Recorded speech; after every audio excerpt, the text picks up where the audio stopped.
Bakı-Xankəndi Azərbaycan beynəlxalq velosiped yarışının ikinci mərhələsi başa çatıb.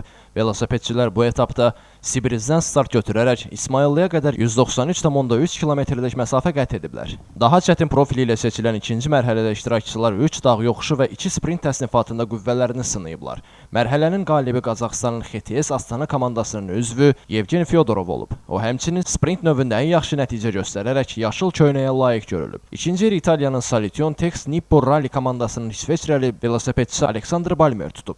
İlk üçlü isə İspaniyanın Burgospor Millet BH klubunun Uruqvaylı idmançısı Erik Antonio Facundes tamamlayıb.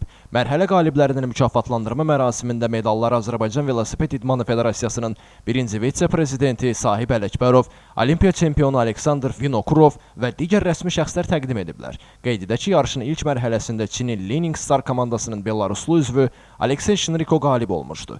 Beynəlxalq Velosipedçilər İttifaqının UCI-nin 2.1 kateqoriyalı yarışında dünyanın 20 ölkəsini təmsil edən 24 komanda mübarizə aparır. 5 mərhələdən ibarət yarışın ümumi mükafat fondu 50.000 avrodan çoxdur. Bakı-Xankəndi velo yürüşünə mayın 14-də yekun vurulacaq. Elvin Qudratov, Rafiq Həsənov, Elçin Məlikov, bu gün informasiya proqramı üçün.